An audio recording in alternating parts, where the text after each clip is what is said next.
اس وقت جی میرے ساتھ تنویر صاحب تشریف فرمائیں جو اس گھر کے مالک ہیں، اس گھر کے رہائشی ہیں، اور ان سے ہم لوگ بات چیت کرتے ہیں کہ اصل واقعہ کیا تھا اور ان کا کیا کانسیپٹ اور بلیف ہے۔ السلام علیکم جی۔ وعلیکم السلام۔ کیسے ہیں جناب؟ الحمدللہ۔ 12 ربیع الاول کے دن جو آپ کے گھر میں واقعہ پیش آیا، آپ کے کہنے کے مطابق وہ کیا تھا؟ ہم مغرب کے بعد گھر میں پہنچے اور گھر میں ماشاءاللہ یہ جو نالین پاک کی شبیہ آپ کو دکھ رہی ہے، یہ بالکل الحمدللہ اس ٹائم پہ روشن تھی، لائٹ نہیں تھی۔ میرے ساتھ میرے 2 دوست بھی تھے، تو میں نے جو ہے اپنے گھر کی خواتین کو پردے میں کرنے کے بعد ان کو بھی بلایا، تو وہ بھی آئے، انہوں نے بھی اس کو دیکھا۔ اس کے بعد میرے 2-3 دوست اور ہیں جنہیں میں نے فوری طور پہ فون کیا کہ جناب اس طریقے کے میرے گھر پہ شبیہ مبارک آویزاں ہوئی پڑی، آپ لوگ جلدی سے آئیں، ذرا اس کو دیکھیں۔ وہ لوگ بھی میرے گھر پہ آ گئے۔ جب ہم لوگ 6-7 دوست مل کے یعنی کہ اس کے شبیہ کے قریب آئے تو ہم نے جو ہے وہ تمام دوستوں نے بے ساختہ صلاۃ السلام پڑھنا شروع کر دیا۔ صلاۃ السلام ہم پڑھ رہے تھے تو لوگ آ جا رہے تھے، گیٹ وغیرہ بنے ہوئے تھے، تو جو بھی شخص یعنی کہ گزرنے والا سمجھتا شاید میرے گھر کوئی میلاد وغیرہ ہے، تو جو بھی اندر آتا تو الحمدللہ وہ اسے روشن دیکھ کے نا، آج کل موبائل کا نیٹ ورک اتنا عام ہے کہ وہ اپنی صحیح کے اوپر لوگوں نے دعوت عام شروع کر دی۔ بس چند لمحوں کے اندر میرے گھر کے اندر ایک جمع غفیر جو لوگ گیٹ دیکھنے کے لیے نکلے ہوئے تھے، سارا گاؤں جو ہے وہ گھر میں ٹوٹ پڑا۔ اور یہ ہے کہ اس رات الحمدللہ جس نے بھی اس کی زیارت کی ہے تو یہ روشنی زیارت کی ہے، پوری لائٹ گھر میں، رات کو گھر میں لائٹ نہیں چلی۔ 12 ربیع نور شریف کو آسمان پہ بادل تھے کہ چاند بھی باہر آیا ہو تو چلو اس کا ایسا بھی کوئی معاملہ نہیں ہے۔ اور الحمدللہ تقریباً 11-11:30 بجے تک لوگوں نے بالکل اس کے اندر سے خوشبو بھی آتی ہوئی دیکھی، کئی لوگ تو باقاعدہ تصدیق کرنے کے لیے جھکتے تھے۔ یہ جو بات کہی جا رہی ہے کہ اس کے آس پڑوس میں زیادہ تر افراد کی تعداد مختلف مسلک سے ہے، یہ غلط ہے کیونکہ آپ اس کے کزن ہیں۔ کزن وہاں پہ جو ہے ان کے اپنے مسلک کے لوگ رہتے ہیں، ٹھیک ہے، باقی وہاں کا کوئی آدمی نہیں رہتا، ٹھیک ہے، نہ اہل تشیع ہے، جبکہ وہ خود اتاری ہیں، وہی وہاں رہتے ہیں۔ باقی اس کے بعد جو 3 دن گزرے ہیں نا، ہم 3 دن وہاں گئے ہیں، اس کے بعد تو ہم گئے نہیں ہیں، 3 دن تک ہم دیکھتے رہے، 3 دن کے بعد اس کے بیچ میں اللہ اور محمد لکھا گیا ہے۔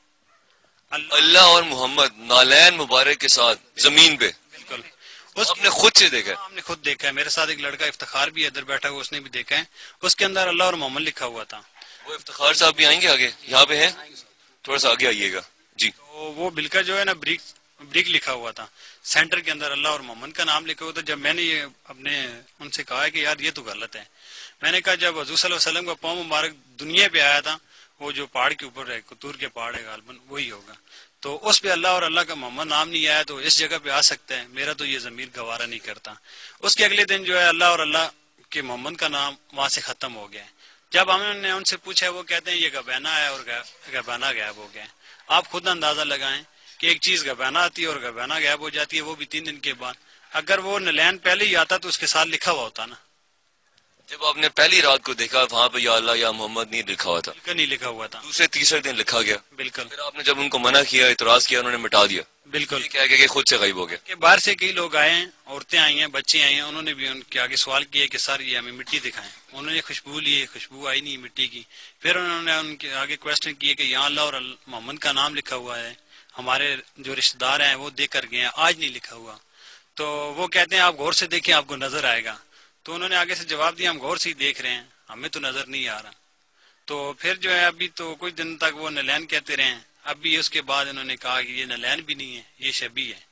میرے ساتھ اس ٹائم خان اکبر صاحب بیٹھے ہوئے ہیں جو کہ تنویر کے دوست ہیں، یہ بھی تنویر کے گھر گئے اور اسی واقعے کے حوالے سے انہوں نے ڈسکشن کی تنویر کی فیملی سے اور تنویر سے بھی۔ ان سے بات چیت کرتے ہیں، ان سے پوچھتے ہیں کہ انہوں نے کیا ڈسکس کیا اس کی فیملی سے اور تنویر سے۔ کیسے ہیں اکبر صاحب؟ جی ٹھیک ہوں سر۔ آپ دوست ہیں تنویر کے؟ جی میں جس وقت یہ اس کے گھر میں یہ شور مچا بھائی یہ اس کے گھر نلین مبارک بن گیا ہے، تو میں بھی اپنے گھر سے دوڑ کر ان کے گھر پہنچ گیا۔ 5 منٹ کے بعد میں بھی ادھر پہنچا ہوں تو ادھر کافی ہجوم تھا۔ مجھ سے پہلے تقریباً 10-12 آدمی تھے۔ میں نے ان کو پوچھا، ایک جگہ اپنے ویڑے میں یہ اکٹھے تھے، ادھر کیا ہو گیا؟ ادھر بہت روشنی ہوئی ہے جی، یہ ادھر نلین پاک بن گیا ہے۔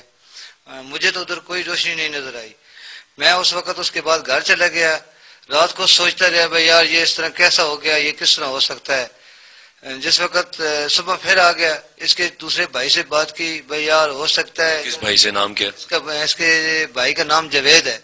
میں نے اس سے بات کی، بھئی یار ادھر کہیں آپ نے کوئی کسی آدمی کی شادی کا اوپر چولہے کے لیے وہ حلوہ پکایا ہو، کیونکہ ہم جو دیگ پکاتے ہیں نا وہ اس کا چولہا زمین کے اوپر رکھتے ہیں، جو جس پہ روٹی پکاتے ہیں وہ چورس ہوتا ہے، جو حلوے کے کڑا کا ہوتا ہے وہ اس طرح گول ہوتا ہے۔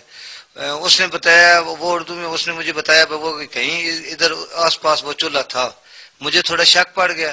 شام کو میں نے اس کی والدہ سے بات کی، اس کی والدہ نے بتایا نہیں ادھر چولہا نہیں ہے۔ میں رات کو پھر چلا گیا، ادھر ہی لوگوں کے ساتھ اس طرح باتیں شاتیں مذاقیں ہوتی نہیں، میری کم علم کی وجہ سے مجھے کچھ پتہ بھی نہیں تھا۔ صبح پھر میں ان کے گھر چلا گیا، صبح میں اس نلین پاک کے پاس بیٹھ گیا۔ جس وقت بیٹھ گیا ہوں تو میں نے اس کی طرف وہ دیکھی ہیں لکیریں، تو مجھے شک بن گیا بھائی ادھر واقعی وہ کڑھائی کا چولہا بنا ہوا ہے۔ میں ان کے کچن میں چلا گیا، کیونکہ میں صبح گھر سے ناشتے بھی نہیں میں نے کیا، ان کے گھر سے ہی میں نے، وہ میری بھی سسٹر ہے، میں نے اس سے پوچھا چائے بنائی ہے؟ اس نے بولا میں نے چائے بنائی ہے۔ میں نے بولا مجھے بھی چائے دو۔ اس نے ادھر چائے ڈالی، میں بھی اس کے پاس ہی ادھر بیٹھ گیا۔ ادھر اس کی والدہ بھی موجود تھی، یہ تنویر اطاری کی جو والدہ ہے وہ بھی موجود تھی۔ میں نے ان سے بات کی، پھوپھی یہ مجھے پورا میرا 100/100 جو اندازہ ہے نا 6ویں حصے سے یہ کام کر رہی ہے، ادھر کہیں چولہا ہے کسی کی شادی پر، چاہے آپ نے بیٹے کی شادی ہے یا کسی گواڑ اڑوس پڑوس کی۔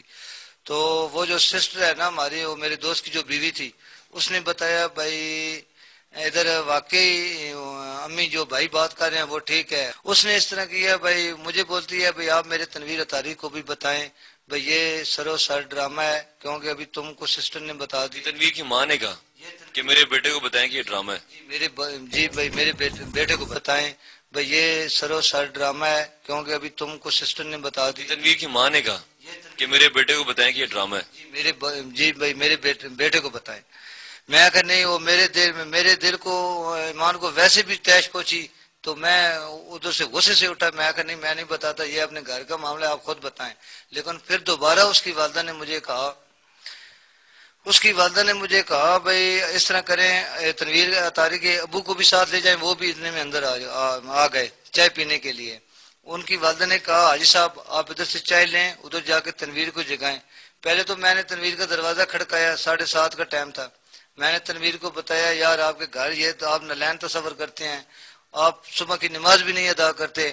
اس کے اوپر غصہ کیا، وہ آنکھیں ملتے اٹھا بولتا ہے کیا بات ہے؟ میں کہا یار یہ دوسرے کمرے میں آئے، کیونکہ اس کمرے میں اس کی بیوی بھی سوئی ہوئی تھی، وہ دوسرے کمرے میں اس کا بھائی تھا، اس کو اندر لے گئے۔